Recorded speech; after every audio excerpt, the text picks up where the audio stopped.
espresso is too much for the glass.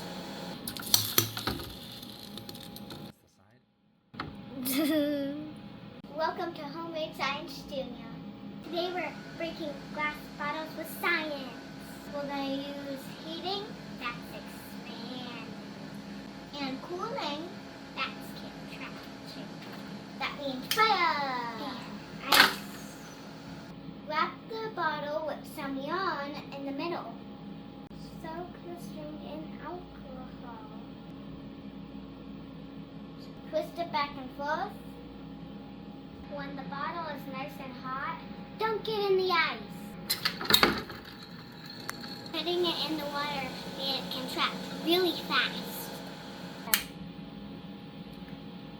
The middle of the bottle is getting really hot.